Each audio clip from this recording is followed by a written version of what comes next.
हाय दोस्तों, मैं आर्यन राज Yadav motivational class में आपको स्वागत है। मेरे प्यारे दोस्तों, आज मैं आपको इस वीडियो के माध्यम से जो गीता का 15 उपदेश है, जो समरी है, सारांश है, वो मैं आप लोगों को बताने जा रहा हूँ। मेरे प्यारे दोस्तों, यदि आप ये 15 उपदेश को, 15 पॉइंट को आप अपने जीवन में उतारते हैं तो निश्चित आपका जीवन परिवर्तन हो जाएगा। तो मेरे प्यारे दोस्तों, जो पहला पॉइंट है इसमें कि जो होता है वो अच्छे के लिए होता है, जो होता है वो अच्छे के लिए होगा, जो होगा वो भी अच्छे के लिए होगा। इसलिए कभी भी इस कंडीशन से नहीं घबराना चाहिए मेरे दोस्तों। कि नेक्स्ट पॉइंट जो है आपको कि बार बार किसी को माफ़ करना वो भी एक मूर्खता है। बार बार यदि आप किसी को माफ़ करते हैं वो भी आपको मूर्खता है, क्योंकि ऐसा ही एक एग्जाम्पल है कि जो दुर्योधन जो था बार बार पांडवों का मारने का प्रयास कर रहा था, लेकिन उन लोग सोच रहा था कि मैं धर्म का पालन करना है। तो इसलिए मेरे दोस्तों, हमेशा बार बार किसी को माफ़ करना नहीं चाहिए, क्योंकि जब तक आप उसके सवालों का जवाब नहीं देंगे तो आपको हमेशा जीवन में दुख का ही सामना करना पड़ेगा। दुख छोड़ के कभी सुख भी नहीं होगा। गीता का जो तीसरा उपदेश है, क्योंकि गलत लोगों के सामने अच्छाई सामने सबूत करने का कोई ज़रूरत नहीं होता है। मेरे प्यारे दोस्तों, जहाँ गलत लोग हैं और यदि आप अपने अच्छाई को सबूत दीजिएगा तो उन लोग आपको मजाक ही उड़ाएंगे। इसीलिए जो पांडवों के पास भी यही था कि जो बार बार जो कौरवों की तरफ से गलत किया जा रहा था। इन लोग सोच रहा था कि मैं धर्म की लड़ाई पर हूँ, इसी के वजह से उनको हमेशा कष्ट का सहना पड़ रहा था। उसके बाद जो है दुष्ट इंसान या गलत इंसान के साथ है कभी नहीं रहना चाहिए, क्योंकि गलत इंसान के साथ आप रहते हैं तो रहते रहते वो भी इंसान भी गलत हो जाता है। दुष्ट इंसान हमेशा उसके अंदर दुष्ट ही भावनाओं का भरा होता है। इसलिए मेरे दोस्तों, जो लोग गलत है और जो दुष्ट लोग हैं उससे हमेशा दूरी बना के रखिए। और जो गीता का जो 5वां है, जिंदगी में जिंदगी में जो हमेशा जो है मिट्टी में मिला देता है। यदि आप गलत लोगों के साथ में रहते हैं तो आपको एक दिन हमेशा मिट्टी में ही मिलना पड़ेगा। मतलब कि जैसे कर्ण जो था सब कुछ जानता था, लेकिन गलत लोगों के साथ दुर्योधन से दोस्ती कर उसे अपना जीवन बर्बाद करना पड़ा। कर्ण जो था वो पांडवों का एक भाई था, लेकिन दुर्योधन से दोस्ती कर उन्होंने बहुत भूल कर दी और वहीं भूल की वजह से उसे अपना जीवन त्याग करना पड़ा। उसके बाद जो नेक्स्ट जो है, जो गीता का जो 6वां उपदेश है, दुख में किसी इंसान को ज़्यादा दुखी भी नहीं होना चाहिए, सुख में ज़्यादा सुख भी नहीं होना चाहिए। ऐसा नहीं थोड़ा सा दुख आया तो बहुत घबरा गए, थोड़ा सा खुशी आया तो बहुत खुश हो गए। तो ये भी सिस्टम नहीं चलता है मेरे भाई।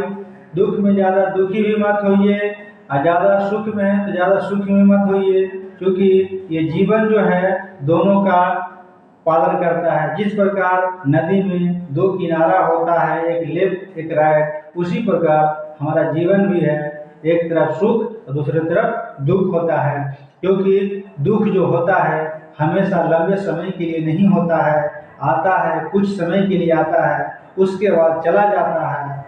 और जो खुशी भी होता है वो भी परिवर्तन रहता है, क्योंकि परिवर्तन ही संसार का नियम है। उसके बाद जो 7वां होता है, अच्छा इंसान बुरे लोगों के साथ बुरा बन जाता है। क्योंकि यदि कोई अच्छा इंसान है और बुरे लोगों के साथ रहता है तो वो भी बुरा बन जाता है। क्योंकि इसका भी एग्जाम्पल है, कर्ण जो था दुर्योधन के साथ दोस्ती करके वो बुरे लोगों के साथ में वो भी बुरा बन गया। जहाँ पर आपके प्रेम भावनाओं का कदर नहीं होता है वहाँ जाना नहीं चाहिए। जहाँ आपको प्रेम की, आपकी भावनाओं की, आपकी इज्जत की कोई कदर नहीं करता है तो उस स्थान पर, उस जगह पर, उस आदमी के साथ कभी भी हमेशा लगाव नहीं रखना चाहिए, क्योंकि वो हमेशा आपको नीचा दृष्टिकोण से ही देखता है। उसके बाद जो नेक्स्ट जो पॉइंट है, जो इंसान हमेशा दुख में दुखी और सुख में सुखी, मान को अपमान में स्थिर रहता है वो बहुत जीवन में आगे चलता है। मतलब कहने का ये हुआ, जो इंसान दुख में ज़्यादा दुखी नहीं होता है, सुख में ज़्यादा सुखी नहीं होता, हमेशा स्थिर अपने मन की भावनाओं को रखता है, वह अपने जीवन की एक अच्छी मुकाम को हासिल करता है। यानी कि उसमें किसी प्रकार के कोई दिक्कत और परेशानियों का सामना करने के अंदर उसके पास शक्ति आ जाता है।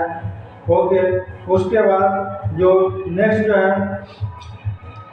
जो व्यक्ति को जो कर्तव्य होता है उसको अपने कर्तव्य को पालन करना चाहिए। जिसका जो धर्म होता है वो अपने धर्म को पालन करना चाहिए। क्योंकि जब अर्जुन अपने युद्ध में लड़ने गया तो बोला भगवान श्री कृष्ण से कि हे केशव, मैं किसको मारूं, सब तो मुझे अपना लगता है। तो बोले कि दुनिया में कोई अपना नहीं है, इस संसार में कोई अपना नहीं है, परमात्मा के सिवा इस संसार में कोई अपना नहीं है। तो आप अपने धर्म को पालन कीजिए, आपका धर्म और जो तुम्हारा कर्तव्य है तो अपने कर्तव्य को पालन करो। उसके बाद जो है, सच्चे दिल से जो फूल चढ़ाता है, पूजा पाठ करता है, मैं उसी के पास दौड़े आता हूँ। जो व्यक्ति मेरे लिए सच्चे दिल से, प्रेम से, भावनाओं से जो हमें पुकारता है, मैं उसके पास दौड़ता दौड़ता आता हूँ। उसके बाद जो है, विश्वास रखता है। जो सबसे बड़ा जो चीज़ है इंसान को विश्वास। यदि लोगों को अंदर हमारे ऊपर विश्वास होता है कि हम आएंगे तो मैं ज़रूर आता हूँ। इसका एग्जाम्पल है कि जब महाभारत में द्रौपदी का चीरहरण किया जा रहा था, द्रौपदी को विश्वास था कि अब यहाँ कोई हमें नहीं बचाएगा, अब सीधे हमें भगवान कृष्ण ही बचाएंगे। तो उन्होंने दिल से याद किया, तब वहाँ से भगवान श्री कृष्ण उसको बचा अपना जो है माया दिखाएं। इसलिए सबसे बड़ा इंसान को जो होता है विश्वास होता है। विश्वास से बढ़ के कोई चीज़ नहीं है। ऐसे भी कहा गया है, बिलीव इन गॉड, विश्वास ही भगवान है। उसके बाद जो है, अहंकारी।